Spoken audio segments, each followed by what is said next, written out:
There she is. The almost birthday girl.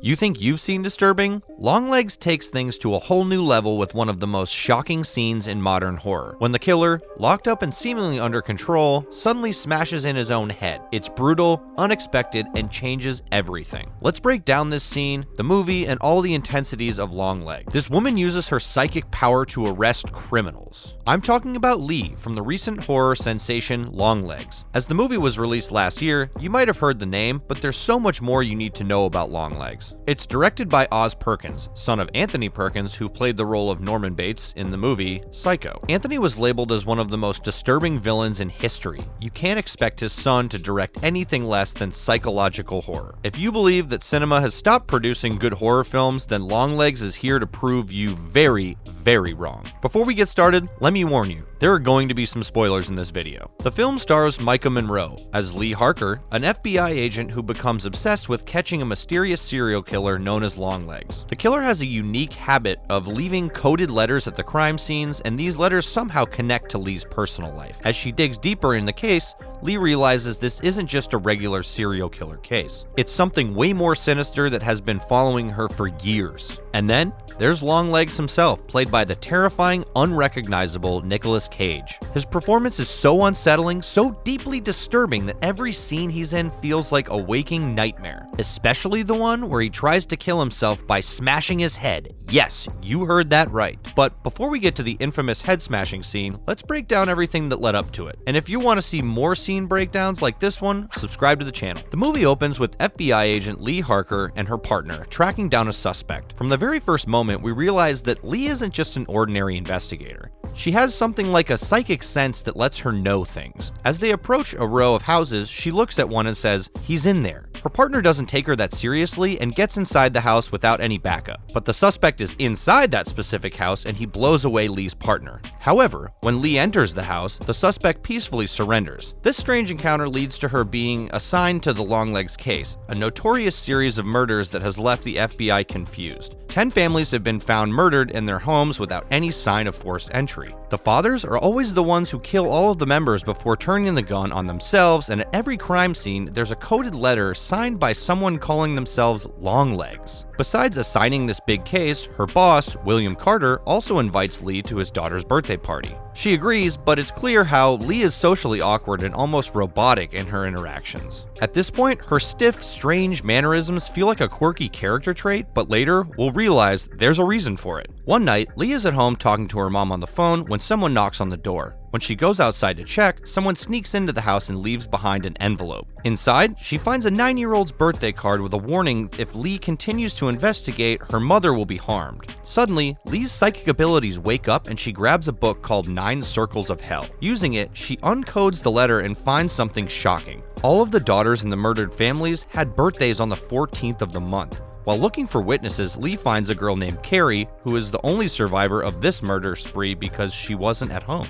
But before meeting her, Lee investigates Carrie's family farm, and here the movie changes from a crime documentary to a blood-chilling horror. Hidden under the floorboards of the barn, Lee finds handmade dolls with human hair and metal balls inside their heads. Lee then goes to meet Carrie, but just a day before, someone unknown visited her. Carrie doesn't reveal the visitor's name, but she seems willing to sacrifice her life for the visitor. Moreover, Carrie insists that she's seen Lee before, even though they've never met. After the meeting, Lee's team opens up one of the metal balls found in the doll's head, but it turns out to be empty and useless. However, William has found a significant clue. A report filed by her mother the day before Lee's 9th birthday. It was about a tall, pale man trespassing near their house. Just how Longlegs has been described so far. Lee immediately goes to see her mother, who seems like a hoarder. She keeps all of Lee's childhood belongings, even her teeth that have fallen out. Lee asks about the police report, but her mother questions back.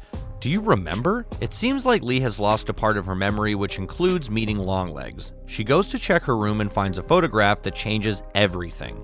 It's a photo of Longlegs taken during Lee's 9th birthday.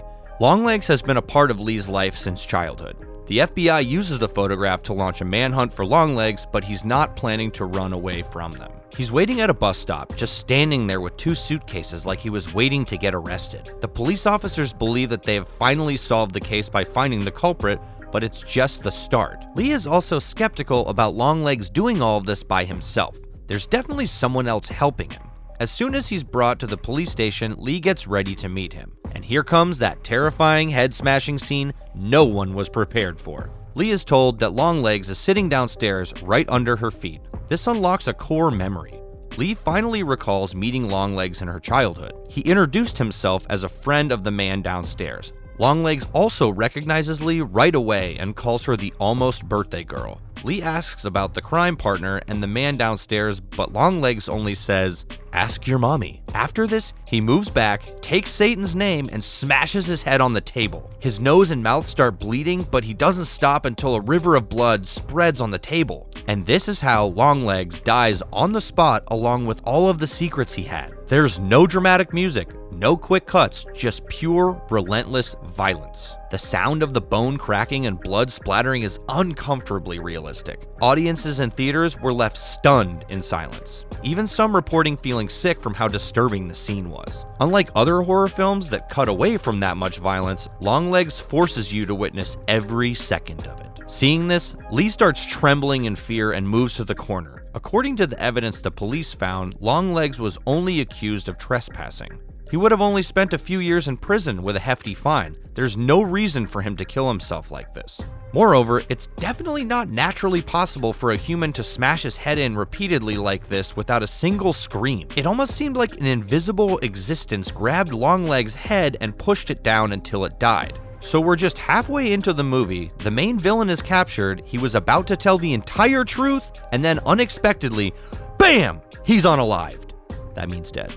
Now, the last way to solve this case is investigating Lee's mother, because the only survivor, Carrie, has also committed suicide after meeting Lee. The sudden violence leaves Lee in shock, but before she can process it, her mother aims the gun toward a doll that looks exactly like young Lee. Then, with a chilling expression, she pulls the trigger, blasting the doll's head apart. Just like the doll's, a black puff of smoke bursts out of Lee's head at the exact same moment. After falling unconscious, Lee's memories finally start flooding back. When she was younger, her mother used to tell her this creepy story about a doll maker who came to their house one day. He wasn't an ordinary craftsman. His work was terrible magic, the work of the devil. He created a doll that caused Lee to lose memory. The doll maker wanted to take Lee for the devil, but her mother started begging for mercy. The doll maker spared Lee, but in exchange, her mother had to serve him. Her job was to dress up as a nun and deliver dolls to specific houses, calling them a gift from the church. These dolls were vessels of possession, quietly poisoning the minds of fathers, pushing them towards violence, and eventually killing the family members. When Lee regains consciousness, she finds herself in Longlegs' lair. As she makes her way upstairs, she realizes that Longlegs was living in her basement for years. Before Lee can process the situation, she gets a phone call that reminded her about the birthday party at William's house. She rushes outside and gets inside a car she found under a tarp. It's the same car Longlegs used to drive.